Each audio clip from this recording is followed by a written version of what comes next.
Alright, now that we have our male pins soldered to our liquid crystal display, we're going to come over here to the computer and we're going to start cranking this thing up. The first thing we need to do is we need to add this CR2032 battery to our clock so that he can start up and start thinking about keeping time for us. It's like a computer with a dead battery. They're pretty worthless. Alright, and so now we're going to go and we're going to open the Arduino IDE program. You can get this program at arduino.cc on the internet and download it to your Windows or Linux machine. And right now we're on the Windows machine to make life easy for Windows users, and later on we'll talk about Linux briefly if we have to. And what we're going to do is we're going to take and we're going to hook a USB cord to a USB port on the computer, and we're going to plug it in here. This is the same USB connector that your old cell phone probably used. Your new one probably doesn't use this. So an old cell phone wire is dandy to have. And you heard the computer go blink blink, which means that we have him. And now we're going to go Tools.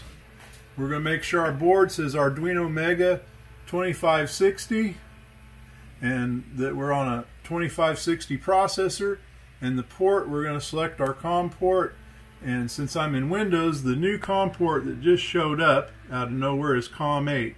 So every time you plug one of these in a Windows machine, sometimes he's going to give you a new COM port, which is kind of annoying.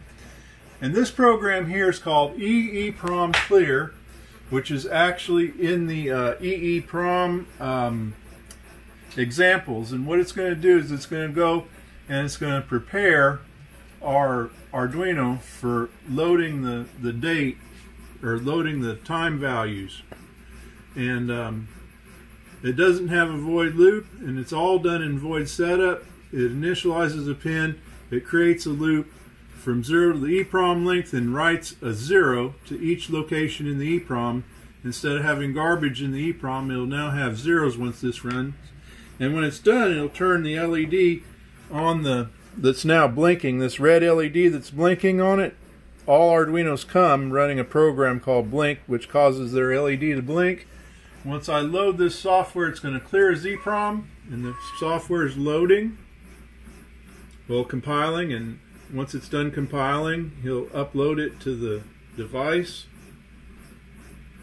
And he's done uploading, and now we're waiting for the red LED to come on once he executes. Now this one has a pretty big EEPROM, and it'll take just a minute for it to finally turn the there he is, he's done. That program is completely executed and we're done with it. Now I'm going to go over here to this other program. Let's bring him over to the big screen and make him big. This is the table of numbers that I'm going to load into the EEPROM that's going to let that EEPROM know the day lengths or the time of daylight at the not at the North Pole, but at the Arctic Circle. At the Arctic Circle, where one day a year it's total sunlight and one day a year it's total darkness. And you'll see if you come in here and look at the bottom, you'll see a 0 right there. That's 0 daylight. And if you look towards the middle of it, you'll see some 240s. And the two 240s there are days that never get dark. Alright, so now we're going to load this table into the device. I'm going to compile the sketch. He's compiling. And show the lights blinking. Oh, too late. And now he's all loaded up, and he has this. Alright, so now we're done with that sketch. Now we're going to go to the real meat and potatoes. We're going to load the sketch that turns him into a grow light.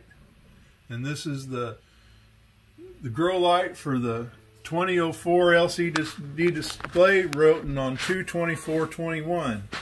The actual software on our GitHub or on our website may be a little different or newer, but you'll be able to tell when the date was because it'll have the date, the year, the day, and the month right there. And then we're going to go and we're going to send him this code.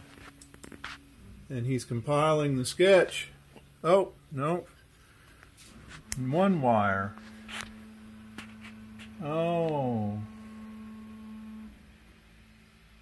I believe we're going to have to get this machine a one-wire.h. So let me get my other machine going. I'll get back to you in just a second.